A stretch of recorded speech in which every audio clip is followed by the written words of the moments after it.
Bonjour à tous et bienvenue sur donc ma nouvelle chaîne. Donc pour ceux qui viennent de mon autre chaîne, merci d'être là. Et pour les autres, merci d'être là aussi. Donc on se retrouve donc dans cette première vidéo sur cette chaîne pour un book haul. Donc j'ai pas mal craqué chez Gibert, Joseph et chez Cultura. Et donc je vais vous parler de tout ça. Je vais commencer par chez Gibert. Donc tout d'abord, le livre que je suis en train de lire actuellement, donc c'est L'Empire de Sable de Kayla Olson aux éditions Robert Laffont, donc que j'ai payé 17,90 €. Donc j'ai craqué pour ce livre parce que c'est une dystopie déjà et j'adore les dystopies. C'est vraiment un genre que j'ai découvert assez récemment mais que j'aime énormément. Et donc quand j'ai vu dystopie écologique, je me suis dit ça va être pas mal. Mais par la suite j'ai lu donc la quatrième de couverture et j'ai vu qu'il y avait marqué à la croisée du labyrinthe et de la série Lost. Donc si vous ne me connaissez pas encore, Lost c'est ma série préférée, c'est limite je voue un culte à Lost et dès que je peux lire quoi que ce soit qui me fasse penser à Lost, je fonce quoi, j'adore. Et donc voilà, j'en suis à la 173e page. Donc j'ai lu ça en 2 jours et honnêtement pour l'instant j'aime beaucoup. Donc en fait je vais vous lire la... Comment dire, je sais jamais comment on appelle ça, le synopsis, le résumé, je ne sais pas. Parce que sinon j'ai peur de trop en dire. Parce que voilà, je suis du genre à parler et raconter trop de choses. Et j'ai pas envie de vous spoiler. Donc une page s'est tournée dans l'histoire de l'humanité depuis que les dérèglements climatiques ont rendu la plus grande partie du globe inhabitable. Puis a eu lieu la révolution orchestrée par les loups, un puissant groupe armé. Ce jour-là, ils ont pris le pouvoir. Ce jour-là, ils ont tout pris à Eden, qui n'a rien vu venir. La voilà désormais détenue dans un camp de travail sous haute sécurité. Son seul espoir, gagner l'île de Sanctuary, dont lui a parlé son père, le dernier territoire encore neutre. Mais quand Eden parvient finalement à y accoster avec d'autres évadés, l'île se révèle encore plus dangereuse que la précédente prison. Donc c'est vraiment, pour l'instant je ne peux pas dire que c'est un coup de cœur, mais j'adore vraiment. Et l'île, par certains côtés, me rappelle quand même l'île de Lost. Et ça, j'adore. Et j'ai hâte de découvrir de quoi il retourne. J'ai craqué aussi donc, pour Outlander, le tome 1, donc, qui est Le Chardon et le Tartan, donc de Diana Gabaldon, c'est ça? Gabaldon, ouais. Aux éditions J'ai lu, que j'ai payé 16 €. Donc c'est quand même un sacré pavé, hein. Il fait 800 pages. Donc en fait j'ai découvert la série Outlander la semaine dernière, voilà, tout simplement. Et j'ai vraiment eu un gros coup de cœur. Surtout pour Jamie, hein, comme beaucoup d'entre nous je pense. Et du coup je me suis dit qu'il allait falloir que je lise le livre. Voilà. Donc je l'ai acheté, je voulais l'acheter hein, mais je voulais pas l'acheter tout de suite parce que je sais, j'aime lire des trucs que j'ai vus mais pas tout de suite. En fait je supporte pas de voir un film et de direct commencer le livre parce que j'ai l'impression d'avoir déjà vu tout ça, d'avoir déjà lu le livre, même s'il y a des détails en plus évidemment. Mais j'ai vraiment une impression de déjà vu que je ne supporte pas sur le moment.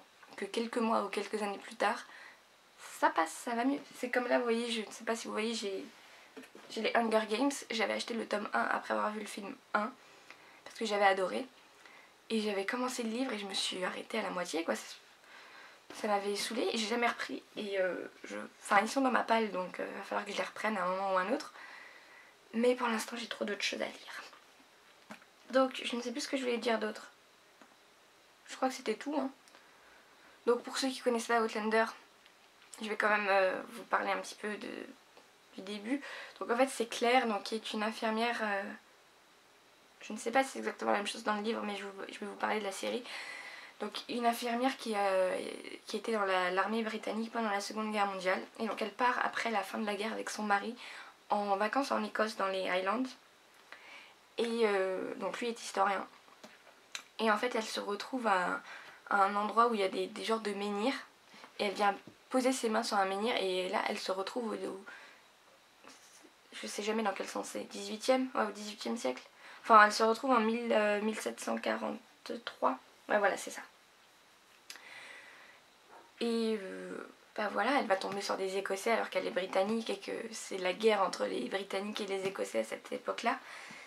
Et voilà, elle va essayer de pouvoir, elle va tout faire pour rentrer chez elle, mais ce n'est pas si facile.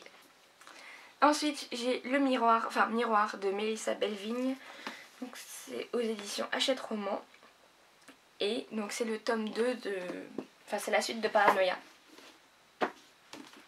Voilà. Donc j'avais beaucoup aimé Paranoia 1, enfin le 1. Même si... C'est pas que j'avais été déçue, mais en fait enfin, comment elle en avait parlé dans sa vidéo quand elle nous avait présenté le livre. Oui, parce que je vous ai pas dit, au cas où vous ne le savez pas, mais Mélissa Belvigne est youtubeuse, donc c'est Golden Wendy Beauty. Et donc ça a donné l'impression qu'en fait ça allait être vraiment un livre axé sur la psychiatrie. Et en fait pas du tout. Donc oui, elle a l'air d'avoir des problèmes psychiatriques, le personnage principal. Mais c'est vraiment très peu, comment dire, très peu, enfin là je suis en train de vous parler du 1 alors que je voulais le faire dans ma prochaine update lecture, mais bon, c'est pas grave. Donc c'est très peu, c'est quoi le mot? C'est effleuré, voilà, le côté psychiatrique et médecine, c'est vraiment effleuré et c'est vraiment au final, je sais pas comment dire sans trop en dire. C'est vraiment axé sur des souvenirs de... C'est Judy? Oui, Judy, la patiente. Et au final, ouais, voilà, les problèmes qu'elle peut avoir psychiatriquement, c'est pas le sujet principal au final. Mais j'avais beaucoup aimé l'histoire quand même. Et donc là, j'avais hâte de lire la suite. Et je n'ai pas envie de trop vous en parler parce que sinon je vais être obligée de vous parler trop du 1. Et j'ai pas envie. Oui, je voulais rajouter qu'à la base, j'étais allée chez Gibert pour acheter un maximum de livres d'occasion. Au final, il n'y en a que 2 que je vais vous présenter après celui que je vais vous présenter. Et qui n'étaient pas des livres que je voulais acheter immédiatement. Mais bon. Donc, j'ai craqué donc, pour la guerre des clans, l'intégrale 1, donc avec le cycle 1, les livres 1, 2, 3. Donc j'avais très envie de lire ces livres, donc c'est chez Pocket Jeunesse, hein, je l'ai payé de 21,90 €. Donc ce qui me tentait en fait beaucoup dans ce livre, c'est que c'est l'histoire d'un chat en fait. Donc je vais vous lire la 4e de couve. Donc c'est: en s'aventurant un jour dans les bois, Rusty, petit chat domestique, est loin de se douter qu'il deviendra bientôt le plus valeureux des guerriers. Rebaptisé Nuage de Feu, il est adopté par le clan du Tonnerre, un des 4 clans de chats sauvages qui se partagent la forêt depuis des générations. Pour défendre son territoire, il va devoir faire face aux sinistres guerriers de l'ombre, de plus en plus menaçants. Donc j'en sais pas plus en fait. Moi je m'étais arrêtée au fait qu'il y ait des chats et que je trouvais ça assez marrant. Donc apparemment c'est quand même... comment dire, je crois que ça existait déjà quand j'étais petite ces livres là et je ne sais pas pourquoi je les avais pas lus. Donc je pense que c'est quand même jeunesse hein. Mais ça a l'air vraiment... Enfin, ça a l'air quand même sympa. Regardez en plus les chapitres, à chaque fois il y a une petite illustration de chat. J'ai hâte de le commencer. Après je sais pas trop, j'ai jamais lu de livre où c'est pas des humains les narrateurs. Enfin non d'ailleurs non, c'est pas écrit à la première personne. Mais où les personnages principaux ne sont pas des humains. Donc j'ai hâte quand même de lire ça. Et je vous en reparlerai du coup dans un update lecture. Ça a coupé et je ne sais pas du tout quand ça a coupé. Donc je vais repartir sur mes livres d'occasion en espérant que ça n'ait pas coupé avant quand je parlais de la guerre des clans. Hein, sinon bah je vous le montre si vous ne l'avez pas vu. Donc je disais donc, que j'ai craqué donc, pour Une braise sous la cendre de Sabah Atahir aux éditions Pocket Jeunesse. Donc je l'ai trouvé en occasion. Je l'avais payé 14,20 € au lieu de 18,90 €. Donc je crois que c'est une dystopie, mais je me souviens plus. J'avais regardé une vidéo d'une booktubeuse qui en parlait et qui avait bien apprécié. Et je l'avais noté dans un coin de ma tête pour l'acheter. Et là en fait je l'ai vu et ça m'avait tenté. Donc je vais vous lire la 4e de couve, puisque comme ça au moins ça va peut-être me remémorer des choses.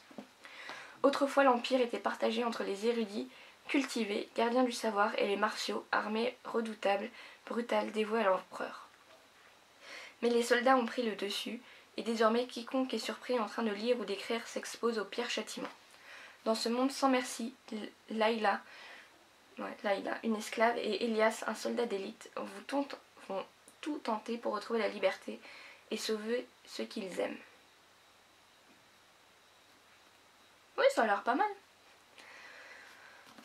En plus, quand j'ai lu Érudit et tout, ça qui m'avait tilté, ça m'avait fait penser à Divergente. Donc, je ne sais pas. Je vais le lire et puis on verra bien. Et ensuite, j'ai craqué pour le tome 1 de Outliers, donc que j'ai vu aussi dans plusieurs vidéos booktube.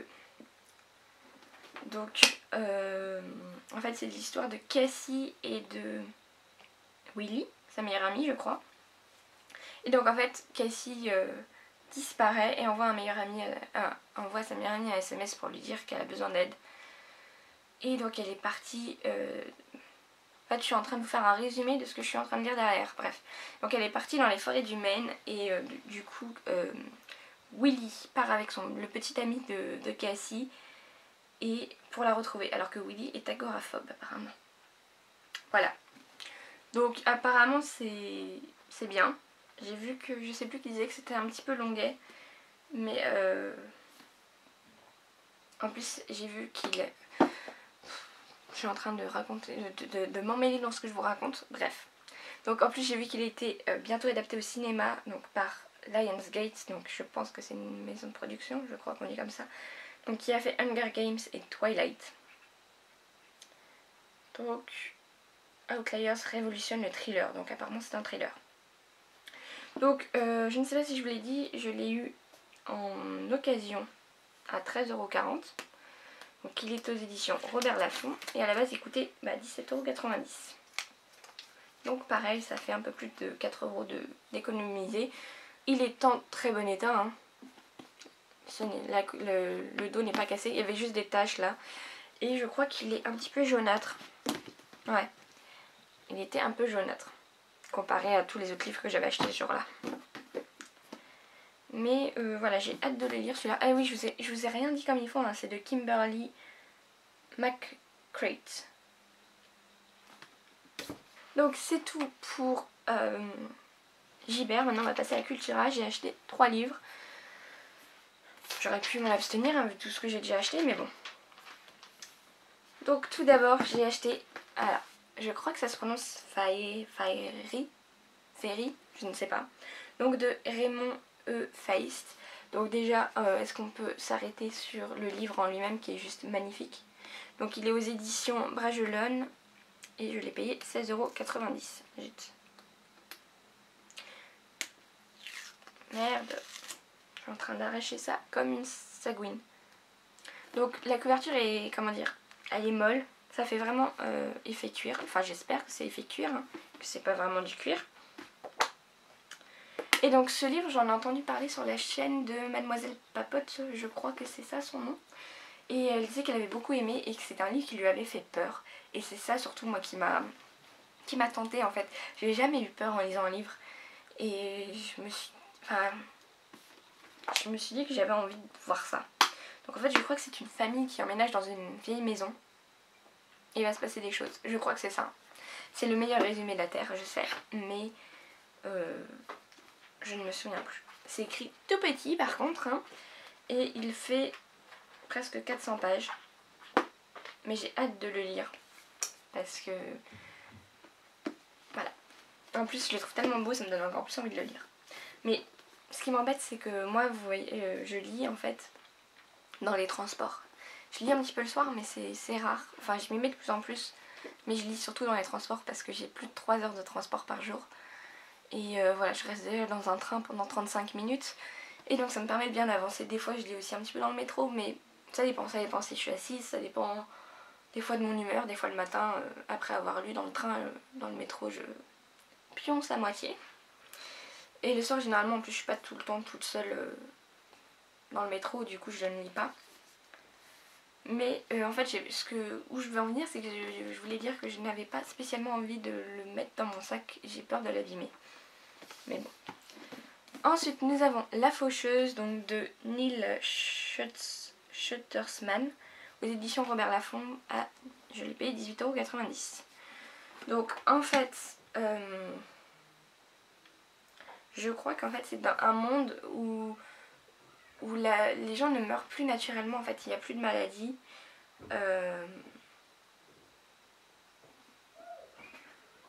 Il n'y a plus de maladies. Et donc il y a des gens en fait donc, qui sont des faucheuses, qui sont... Comment dire, je sais pas comment ils le deviennent, mais ils ont pour rôle d'aller tuer les gens, quoi, parce qu'il faut bien que des gens meurent. Et je vais vous lire un petit peu les commandements du faucheur, donc qui a marqué derrière. Tu tueras sans aucun parti pris, sans sectarisme et sans préméditation. Tu accorderas 1 année d'immunité à la famille de ceux qui ont accepté ta venue. Tu tueras la famille de ceux qui t'ont résisté. Ça a l'air bien sympathique. Non mais il paraît qu'il est bien, je sais plus dans quelle vidéo j'en ai entendu parler, mais c'est vrai que ça a l'air vraiment pas mal.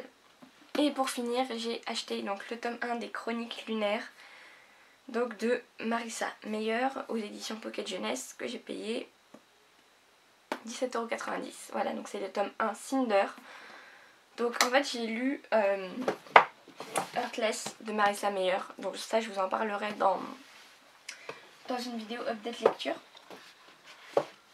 Mais du coup en fait j'adore la réécriture de contes. J'aime vraiment beaucoup ça et du coup ça m'a vraiment donné envie de lire donc les Chroniques lunaires, puisque apparemment donc je ne sais pas, mais chaque tome a l'air d'être basé sur un conte.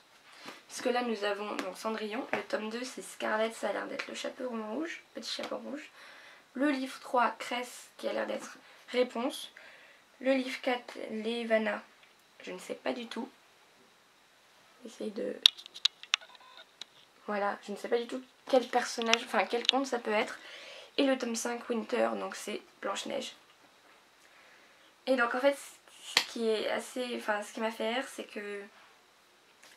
En plus, c'est une réécriture de conte, mais là, c'est un truc qui se passe à moitié dans l'espace. Je trouve ça totalement what the fuck et ça m'attire trop. Je vais vous lire la 4e de couve. Donc c'est humains et androïdes cohabitent tant bien que mal dans la ville de New Beijing. Déjà ça, je trouve ça totalement... Une terrible épidémie ravage la population. Depuis l'espace, un peuple sans pitié attend son heure. Personne n'imagine que le salut de la planète Terre repose sur Cinder, brimée par son horrible belle-mère, car la jeune fille, simple mécanicienne à demi humaine, détient sans le savoir un secret incroyable, un secret pour lequel certains seraient prêts à tuer. Je trouve ça... Enfin, ça a l'air tellement... Je me dis, mais où est-ce que l'auteur a trouvé... a pondu un truc comme ça, quoi. J'ai trop hâte de le lire, ça a l'air vraiment pas mal. En plus, j'ai quand même bien aimé la plume de Marissa Meyer dans Heartless. Et... oula, désolée, je vous ai fait bouger. Donc voilà, je pense que ce sera vraiment une de mes prochaines lectures. Donc voilà, c'était tout pour donc ce book haul. Enfin, c'était tout.